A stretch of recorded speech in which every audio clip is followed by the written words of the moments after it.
Hello friends, today we see the last point of the chapter drug house management, that is pricing of material. So the drugs and other related material which are stored in the drugstore are ultimately sold to the patient against prescription of the registered medical practitioner. तर जे drugs असतील किंवा other goods असतील, other material असेल which are store in our drug store, जे आपण आपल्या drug स्टोअरमध्ये ठेवलेले असतात, ते विकण्यासाठी sold on the prescription of registered medical practitioner. So the price which is going to be charge from customer can be calculated by using one of the following methods. तर त्यांना कोणत्या प्राईसनं विकायचं, त्यांना कुठल्या प्राईसला ते प्रॉडक्ट अवेलेबल करून द्यायचं, sold करायचं, यासाठी डिफरंट मेथड्स आहे of a pricing of material. In that first method, that is first in first out method. So that method is also called as a FIFO method. As name itself indicate, in this method the material which is received first are issue first. जे material, जे drugs, जे goods, जे items drug स्टोअरमध्ये पहिले आलेत त्यांना पहिले sold करायचं. That is which is receive first or issue first. जसंही रिसीव झालं ते प्रॉडक्ट इश्यू करायचं. Means first in first out, जे पहिले आलं त्याला पहिले विकायचं. Issue first the issue price at cost price of older consignment till it get exhausted. म्हणजेच की या सिस्टीममध्ये जे प्रॉडक्ट पहिले आलेत ते प्रॉडक्ट पहिले विकायचे, जे प्रॉडक्ट नंतर येतील ते नंतर विकले जाणार आहे. As soon as oldest lot is exhausted the issue are price at the cost price of the next oldest lot in the sequence. आता हे समजण्यासाठी की फर्स्ट इन फर्स्ट आउट ही प्रोसेस कशी इम्प्लिमेंट केली जात असते, तर यासाठी एक मेथड आहे की ज्या एक्झाम्पलने आपण ते समजून घेऊ. आता closing stock which is value at a cost price of latest consignment. 1 एप्रिलला 200 युनिट परचेस केले.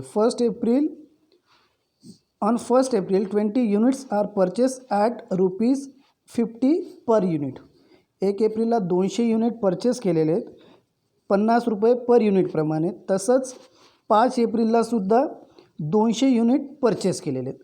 5 एप्रिलला 500 युनिट परचेस केले आहेत ॲट प्राईस ₹60 पर युनिट. आता 10 एप्रिलला काय झालं आहे की 300 युनिट सोल्ड झालेत. 300 युनिटमधले जे 200 युनिट असणार आहे, that is means the issue of 300 units will be price as under. From the first lot, जो 1 एप्रिलला आपण लॉट घेतलेला आहे 200 युनिटचा, जो ₹50 पर युनिटनं परचेस केलेला आहे, from the first lot 200 unit at ₹50, त्याची कॉस्ट होतं आहे ₹10,000. देन रिमेनिंग जो 100 युनिट असणार आहे which is from a second lot, जो आपल्याला अवेलेबल झाला आहे 5 तारखेला 500 युनिट आपल्याला अवेलेबल झाले आहेत ॲट ₹60 पर युनिट. तर त्यातले 100 युनिट आपण सोल्ड केलेत, ज्याची कॉस्ट होणार आहे ₹6,000. टोटल झाली ₹16,000 कॉस्ट. ओके. आता टोटल युनिट किती रिमेन्स राहिले, तर देर आर जे 300 युनिट विकले, टोटल युनिट होते आपल्याकडे 700मधनं 300 युनिट विकले, 400 युनिट आपल्याकडे आहेत. Means the value of closing stock of 400 units, that is second lot 500 unit less 100 unit issue. जो सेकंड लॉट घेतलेला आहे त्या सेकंड लॉटमधून 100 युनिट आपण दिलेले आहेत आणि पहिल्या लॉटमधून जो 1 एप्रिलला घेतलेला आहे 200, त्याच्यातनं 200 ते युनिट विकले गेले आहेत. असे टोटल 300 युनिट आपण विकले होते. जेव्हा क्लोजिंग स्टॉक आपण करतो आहे तर क्लोजिंग स्टॉकच्या वेळेस सेकंड जो स्टॉक आपण घेतलेला आहे 5 एप्रिलला 500 युनिटचा, त्याच्यातनं 100 विकल्यानंतर 400 युनिट आपल्याकडे रिमेन आहे. तर क्लोजिंग स्टॉक ची व्हॅल्यू किती राहणार आहे, तर क्लोजिंग स्टॉकची व्हॅल्यू असणार आहे 24,000. का, कारण की त्या 500 युनिटमधनं 100 युनिट विकले गेलेत, 400 युनिट तुमच्याकडे रिमेन्स आहे. 400 multiply 60 that is the 24,000. means as soon as the oldest stock is exhausted, the issue are price at the cost price of the next oldest lot in the sequence. जे सिक्वेन्समध्ये जो oldest जो lot असेल त्या लॉटची value तुम्हाला closing स्टॉकसाठी consider करावी लागणार आहे. Means तुमचा क्लोजिंग स्टॉक क्वांटिटीमध्ये ती व्हॅल्यू कन्सिडर करावी लागणार आहे आणि काय प्राईस असेल हे त्या क्वांटिटी पर युनिटवरनं तुम्हाला मल्टिप्लाय करून क्लोजिंग स्टॉकचा जे व्हॅल्युएशन आहे ते तुझं तुम्हाला समजणार आहे. That is first in first out. पहिले आणलं पहिले विकलं, means first receive are issue first. Then next last in first out method which is also called as a LIFO method. Last in first out means जे लास्टला आणलं आहे, जे late आणलं आहे ते फर्स्टली विकायचं आहे. That method is nothing but last in first out method. So in this method the price of the latest consignment in stock is use for calculating the value of issue. जे last price असणार आहे ती इथं consider केली जाणार आहे until that consignment is exhausted. Then the next lot of pricing is use and so on through a successful lot.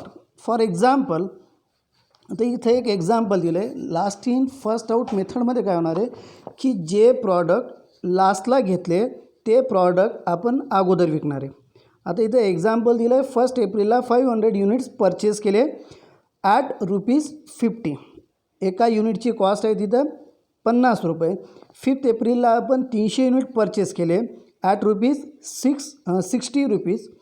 10 एप्रिलला आपण सोल्ड केले आहेत 400 unit. Okay. The issue of 400 unit on 15th April will be printed or will be priced as under. आता last in first out method आहे म्हणजे जे उशिरा आणलं आहे, जे लास्टला आणलं आहे ते फर्स्ट विकायचं आहे. तर लास्ट परचेस जो केला आहे आपण तो 5 एप्रिलला केला आहे. 300 युनिटचा परचेस आपण केला आहे ॲट अ रेट 60 म्हणजे ₹60 पर युनिटनं आपण तो परचेस केलेला आहे. आता the issue of 400 unit on 15th April will be priced as under. First 300 जे युनिट आपण सोल्ड केलेत means last in first out method total 400 unit आपण सोल्ड केलेत. पहिलं 300 जे युनिट असणार आहे ते 5 एप्रिलला जे परचेस केलेलं आहे त्याच्यातनं विकणार आहे, ज्याची कॉस्ट होतं आहे ₹18,000 means 300 multiply by 60 total 1800 and remaining 100 unit of ₹50 पर युनिटचे जे परचेस केलेलं आहे त्यातनं आपण 100 युनिट सेल करणार आहे. Means 100 into 50 that is 5,000. Total value झाली आहे 23,000. Then closing stock. आता क्लोजिंग स्टॉक कोणाचा राहील मग की जो 1 एप्रिलला जे 400 युनिट वाचले means closing stock of 400 unit will be price at ₹50 that is closing स्टॉकची व्हॅल्यू असणार आहे 20,000 दॅट इज 50 इंटू 400. सिम्पल आहे. 1 तारखेला 500 युनिट घेतले ₹50 भावाने. 5 एप्रिलला 300 युनिट परचेस केलं ₹60 भावाने. मेथड आहे last in first out means जे प्रॉडक्ट लास्टला परचेस केले ते सेल करायचे आहेत फर्स्टली. तर 400 युनिट सेल केले 10 एप्रिलला.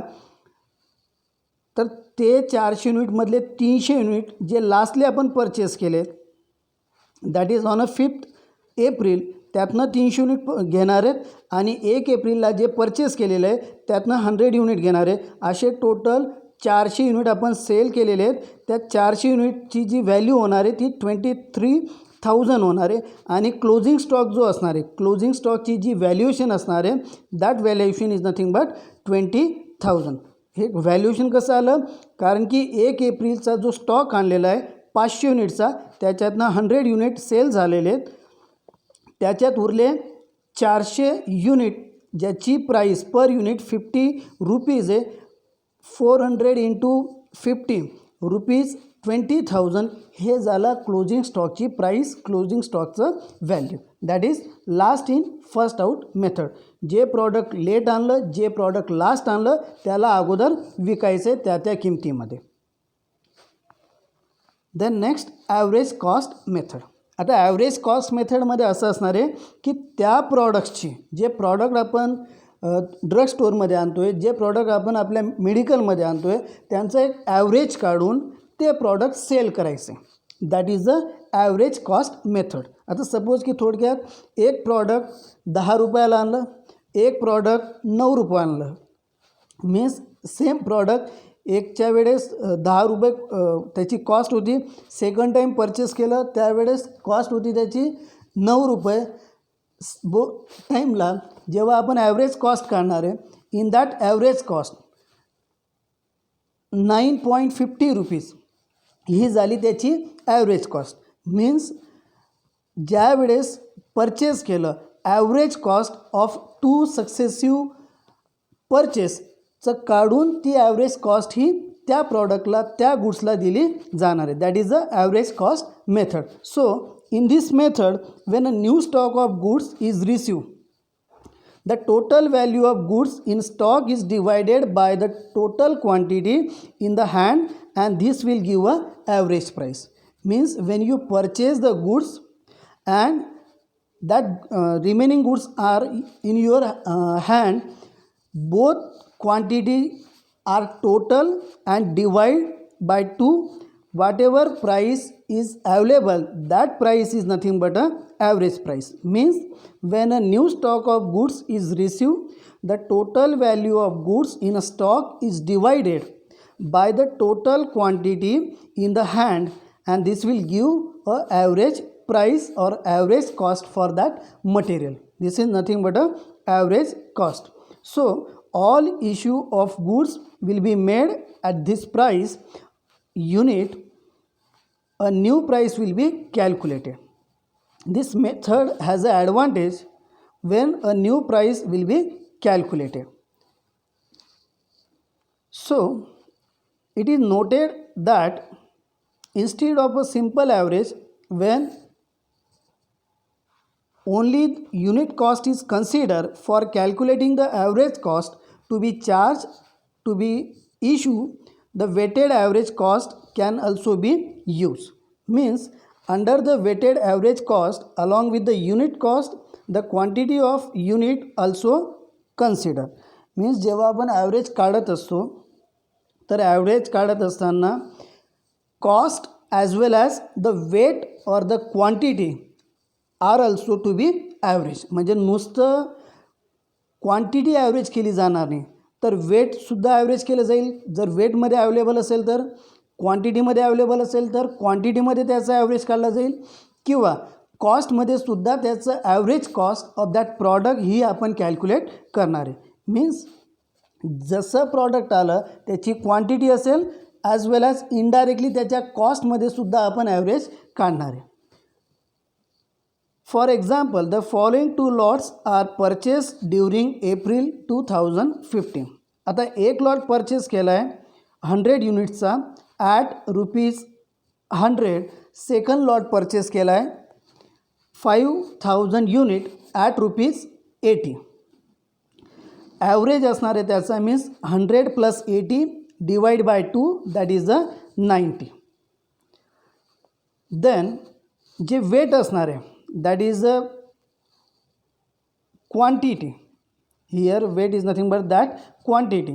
So the quantity, total quantity will be 6,000. That is 5,000 plus 1,000. जे 100 युनिट आपण परचेस केलं आहे, जे 1,000 युनिट परचेस केले ॲट ₹100, त्याची टोटल कॉस्ट होणार आहे 1 लाख. आणि जे 80 युनिट 80 पर मीन्स 80 रुपीज पर युनिटनुसार 5,000 जे युनिट आपण परचेस केलेले त्याची कॉस्ट होणार आहे 4 लाख रुपये. ओके. तर टोटल वेटेड जे कॉस्ट असणार आहे दॅट टोटल वेटेड कॉस्ट झाली 5,00,000 रुपये आणि टोटल युनिट किंवा टोटल वेट आपण त्याला म्हणतो आहे 6,000. So 5,000 upon 5,00,000 upon 6,000 rupees 83.33 which is the average cost for that products. 1,000 unit purchase केले 1,000 रुपयाच्या भावाने, 5,000 परचेस केले 80 रुपयाच्या भावाने. आता ॲव्हरेज कॉस्ट कशी केली जाणार आहे तर ॲव्हरेज कॉस्ट केली जाणार आहे त्याची वेटेड जी कॉस्ट असणार आहे टोटल युनिटची जी कॉस्ट असणार आहे divided by number of units means the value of goods in a stock is divided by the total quantity in your hand. Total जी व्हॅल्यू झाली त्या प्रॉडक्ट्सची तर टोटल व्हॅल्यू होते त्या प्रॉडक्टची दॅट इज 5,00,000. 5,00,000 कसं आलं तर 1,000 क्वांटिटी आहे 100 रुपये प्रमाणे 1,000 क्वांटिटीचे झाले 1,00,000 रुपये. 80 युनिट कॉस्टनुसार 5,000 युनिटचे झाले 4,00,000 रुपये.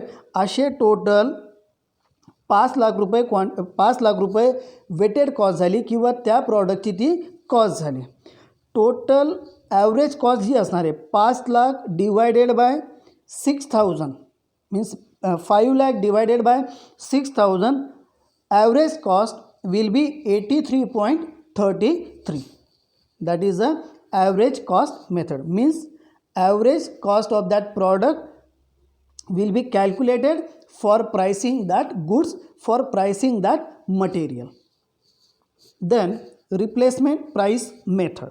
So that method is called market price also. So in this method the material are priced at the prevailing market price on the date of issue. Replacement price मेथडनुसार काय होणार आहे की ज्या वेळेस आपण प्राईस ज्या वेळेस मार्केटमध्ये त्या प्रॉडक्टची जी प्राईस असणार आहे त्या प्राईसमध्येच ते प्रॉडक्ट विकलं जाणार आहे. अकॉर्डिंग टू दिस सिस्टीम और according to this method the replacement price is determined each time when the material is issue. ज्या वेळेस आपण ते प्रॉडक्ट आपण ते गुड्स विकणार आहेत त्यावेळेस त्या प्रॉडक्टची जी कॉस्ट असेल त्या कॉस्टमध्येच ते प्रॉडक्ट विकलं जाणार आहे. जसं आपण थोडक्यात म्हणतो की सोन्याचा बाजार हा कमी किंवा जास्त होत असतो चांदी किंवा सोने.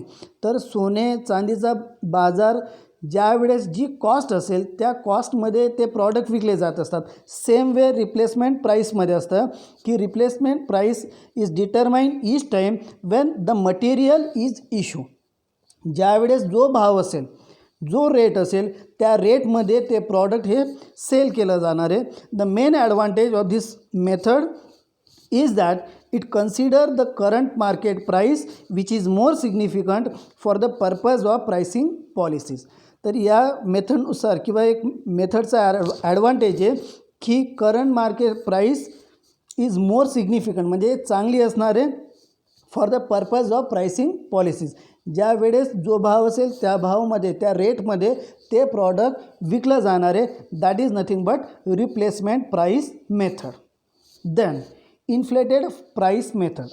That this method for pricing the goods, for pricing that items, तर ही मेथड कोणाला इम्प्लिमेंट करणार आहे किंवा कोणाला इम्प्लिमेंट करू शकतो तर देर are certain product which causes a wastage wastage. असे प्रॉडक्ट असतात की ज्यांच्यामुळे किंवा ज्यांचं वेस्टेज हे ऑकर होत असतं ज्यांचं वेस्टेज हे होत असतं and that wastage is overcome and for that purpose whatever price or in a such a way that the price is to be fixed, that method is nothing but a inflated price method. So this method is used for those goods which are subject to some wastage. म्हणजे अशा प्रॉडक्ट्सला अशा गुड्सला ही method use केली जात असते की ज्या प्रॉडक्टचे किंवा ज्या गुड्सचे वेस्टेज ऑकर होणार आहे. So the total amount paid is divided by the quantity expected to be finally available for use and that rate is use for the sale of goods. आता total amount is paid divided by quantity expected to be finally available for the use. म्हणजे जेवढी quantity यूजमध्ये आली, जेवढी quantity use केली त्याच क्वांटिटीचं किंवा ते quantity consider करून आपण ती प्राईस फिक्स करणार आहे. That is the rate use for sale of goods. Means there are certain types of normal wastage which are incidental to the material uses. So loss on breaking the material or due to the evaporation, due to the sublimation, there is a chances of losses. तर अशा काही घटना असतात की that is a loss on breaking the bulk. जेव्हा आपण bulk product असतं एखाद्या कंटेनरमध्ये असेल किंवा बल्क फॉर्ममध्ये अवेलेबल असतं, तर जेव्हा आपण ते यूज करत असतो देर is a chances of spoilage असणार. किंवा ड्यू टू द इव्हॅपोरेशन, काही प्रॉडक्ट असे असतात की रूम टेम्परेचरला ते इव्हॅपोरेट होऊन जात असतात. So due to that evaporation losses or wastage is occur, and the cost of such normal wastage is included while charging the price when such material is sold. तर अशा वेळेस काय होणार आहे की जेवढं वेस्टेज होत असेल, जेवढं वेस्टेज झालं आहे, तर त्या वेस्टेज झालेल्या मटेरियलची कॉस्ट त्या रिमेनिंग मटेरियलमध्ये ॲड केली जात असते. For example 100 packets of menthol is purchase at ₹500 per packet. 100 packet purchase केलेत कशाचे, तर मेन्थॉलचे. तर असे मीन्स 100 पॅकेट परचेस केले मेन्थॉलचे ₹500 पर पॅकेटने. So there is a wastage of 10% menthol during its storage. तर मेन्थॉलचं 10% वेस्टेज हे होत असतं. Okay. So the total cost of 100 packets of menthol that is 500 packets आपण परचेस केले, 500 पर पॅकेट परचेस केले, असे टोटल 100 पॅकेट्स आपण परचेस केले. टोटल कॉस्ट त्या 100 पॅकेटची ₹500 50,000 होणार आहे. The wastage of menthol during storage that is a 10% of total material purchase. आता total material left after a wastage that is 100% जे आपण मटेरियल परचेस केलेलं आहे त्याच्यातनं 10% मायनस झालं मीन्स वेस्टेज झालं. टोटल मटेरियल जे आपल्या हातात असणार आहे that is a 90% means 90 packets. जे 100 पॅकेट्स परचेस केलेले आहेत मेन्थॉलचे 10% वेस्टेज आहे, म्हणजे 10% वेस्टेज आहे.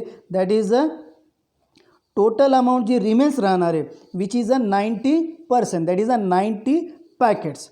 So the price charge during the sale that is equal to total cost upon quantity of material available.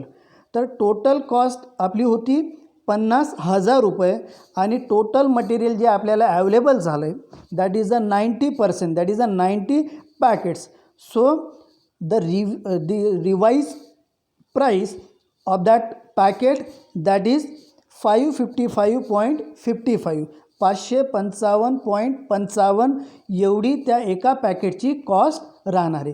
He cost कशामुळे, तर ड्यू टू द वेस्टेज जे झालेलं आहे that wastage is overcome by using that inflated price method. Then standard price method. तर as name it self indicate की standard price method. In this method, the material issue are charged at a predetermined or estimated price which is reflect a normal or effected future price. एक अशी predetermined price set केली जात असते, एक estimated price त्या प्रॉडक्टला दिली जात असते by the view or in the view of future. फ्युचरमध्ये त्या प्रॉडक्टची काय प्राईस आपण डिसाईड करू शकतो ही अगोदरच ती प्राईस त्या प्रॉडक्टची सेट केली जात असते. Means in this method the material issue are charge at a predetermined or estimated price which reflect a normal और अँड इफेक्टेड फ्युचर प्राईस, की जी एक नॉर्मल प्राईस असेल फ्युचरमध्ये, एक इफेक्टेड प्राईस असेल फ्युचरमध्ये, that price is nothing but a standard price. So the generally standard price is generally fixed after careful examination of the current market price, trend of the price and market condition. जेव्हा standard price जी अगोदरच आपण decide करतो आहे, suppose की एखाद्या प्रॉडक्टची cost, suppose की एखादा बिस्किटचा पुडा आहे, त्याची कॉस्ट तुम्हाला ठेवायची आहे 5 रुपये, तर ती 5 रुपये प्राईस ठेवताना तुम्ही सर्व डिटर्मिनेशन करणार आहे. एक प्री डिटरमाइन तुम्ही करून घेतलं आहे की तुमच्या प्रॉडक्टला 5 रुपये प्राईस ठेवायची, हे अगोदरच तुम्ही डिसाईड करून घेतलं आहे. तर हे करताना तुम्हाला मार्केट प्राईस किंवा ट्रेंड ऑफ द प्राईस किंवा मार्केट कंडिशन हे सर्व पॉईंट्स कन्सिडर करून ती प्राईस तुम्हाला डिटरमाइन करायची. The standard price is made applicable for definite period, say a month और क्वार्टर और ईयर. जी स्टँडर्ड प्राईस तुम्ही कोट केली आहे, जी स्टँडर्ड प्राईस तुम्ही जी ठेवली आहे, that price is a definite period. एक पर्टिक्युलर पिरियड पुरता किंवा एक पर्टिक्युलर पिरियडसाठीच ती स्टँडर्ड प्राईस फिक्स असणार आहे आणि एक पर्टिक्युलर लिमिटमध्येच ती प्राईस तुम्हाला फिक्स करता येणार आहे. The material pricing is to be done on the basis of acquisition cost of material. मटेरियलची जी ॲक्विजिशन कॉस्ट आहे त्याच्यावरनं तुम्ही मटेरियलचं प्राइसिंग करणार आहे. And that acquisition cost includes or contain a net invoice price of the supplier and transportation charges. तर जे transportation charges आहे आणि actual cost of that material, that is a invoice price, जे बिलामध्ये त्या प्रॉडक्टची जी कॉस्ट येणार आहे after means cost of that material along with the taxes, that is the invoice price आपण त्याला म्हणतो आहे, की taxes plus actual cost of that material plus transportation charges हे सर्व इन्क्लूड करून जी प्राईस फिक्स होणार आहे, that price is nothing but a acquisition cost. Apart from that, beside that, charges such as cost of ordering, receiving, unpackaging, inspection, insurance, storing etcetera may also included. म्हणजे acquisition cost की जी invoice price of the supplier plus ट्रान्सपोर्टेशनचे जे charges असणार आहे किंवा expenses असणार आहे, along with there are certain charges such as a cost of ordering. तुम्हाला जेव्हा ऑर्डर प्लेस करायची आहे त्या सप्लायरकडे, तर ऑर्डर प्लेस करण्यासाठी ज्या काही चार्जेस असतील, जे काही एक्सपेन्सेस असतील किंवा जे खर्च लागणार आहे ऑर्डर प्लेस करण्यासाठी, ती कॉस्ट तुम्हाला इन्क्लूड करायची आहे स्टँडर्ड प्राईस फिक्स करताना. स्टँडर्ड प्राईस सेट करताना acquisition cost, cost of ordering म्हणजेच ऑर्डरिंग करताना जे काही कॉस्ट लागणार आहे ते, रिसिविंग करताना म्हणजेच प्रॉडक्ट तुमच्या प्रिमायसेसमध्ये रिसीव जेव्हा करणार आहे, दॅट इज अ ट्रान्सपोर्टेशन असेल किंवा काही हमाली असेल किंवा काही वेजेसचे चार्जेस असतील, त्याला आपण म्हणतो आहे रिसिविंग चार्जेस. देन अनपॅकेजिंग, जे पॅकेटला जे कार्टून्सला अनपॅक करण्यासाठी जे एक्सपेन्सेस असणार आहे, दॅट इज अ अनपॅकेजिंग एक्सपेन्सेस. इन्स्पेक्शनला लागणारे एक्सपेन्सेस, देन इन्शुरन्सचे expenses, then storage expenses, extra also expenses are also included in that standard price method. Nowadays compounding of drug, that is a prescription, has almost becomes obsolete in a retail sale. तर जेव्हा आपण compounding करत असतो तर standard प्राईसनंच आपण करतो आहे, means त्या प्रिस्क्रिप्शन त्या स्ट्रीपवरती एक फायनल MRP, एक फायनल प्राईस ही फिक्स केलेली आहे की त्या फायनल प्राईसमध्ये सर्वांचे जे एक्सपेन्सेस आहे, सर्वांचे जे मार्जिन आहे, हे मार्जिन प्लस एक्सपेन्सेस सर्व कन्सिडर करून एक प्राईस फिक्स केली जाते, that is a standard price. The readymade drug formulation are available for retail sale and the price to be charged from the patient are also stated on the label as maximum price in exclusive of all taxes, सर्व taxes, सर्वांची margin, जेवढे काही expenses आहेत हे सर्व expenses consider करून एक price fix केली जाणार आहे. That is nothing but a standard price method. And the last point that is a calculation of retail price formulation.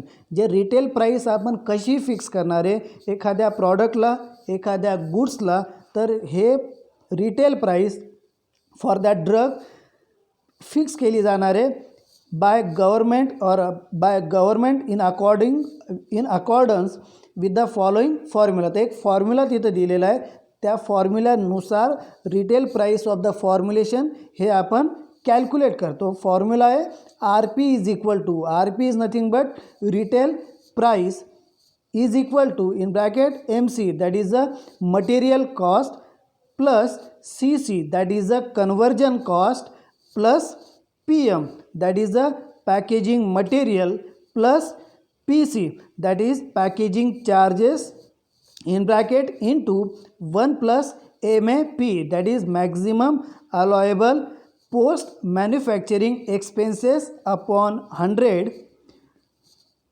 plus ED that is excise duty. Retail price calculate करण्यासाठी formula आहे that is RP is equal to MC plus CC plus PM plus PC into 1 plus MAPE upon 100 plus ED. RP म्हणजे retail price, MC means material cost and which includes the cost of drug other pharmaceutical aid which is to be use. Means जे raw material असणार आहे, जे pharmaceutical add असणार आहे, फार्मास्युटिकलचे ॲडिटिव्ज plus जे मटेरियलची जी cost असणार आहे ती कॉस्ट इथं कन्सिडर केली जाणार आहे. Then CC means conversion cost which work out in accordance with a establish procedure. Conversion करण्यासाठी जी कॉस्ट मीन्स रॉ मटेरियलचं कन्वर्जन ॲक्च्युअल प्रॉडक्टमध्ये करताना जे काही एक्सपेन्सेस लागतील त्याला म्हणतो आहे आपण conversion cost. Then PM that is a cost of packaging material, जे मटेरियल आपण यूज करणार आहे for packaging of formulation including a process loss. तर जे पॅकेजिंग करताना, जे फॉर्म्युलेशन करताना जे मटेरियल यूज करणार आहे that is a packaging material cost किंवा त्याला आपण म्हणतो packaging material. Then PC that is packing charges means which work accordance with the establish procedure of costing. जे पॅकेजिंगला जे काही एक्सपेन्सेस लागणार आहे that is the packaging cost. Then maximum allowable post manufacturing expenses. तर जे एक रफली किंवा एक रँडमली जे काही पोस्ट अलाउएबल मॅन्युफॅक्चरिंग एक्सपेन्सेस आहे जसं लाईक ट्रान्सपोर्टेशन असेल किंवा जे पोस्ट मॅन्युफॅक्चरिंग एक्सपेन्सेस असतील, मार्केटिंग असेल, इन्शुरन्स असेल, स्टोरेज असेल, वेअरहाऊस एक्सपेन्सेस असेल, हे सर्व एक्सपेन्सेस कन्सिडर करून दॅट इज अ कन्सिडर होतात in a MAP that is a maximum allowable post manufacturing expenses. and ED is nothing but a excise duty which is provided in the case of imported formulation. ते imported फॉर्म्युलेशनसाठी excise duty ही paid करावी लागत असते. Thank you.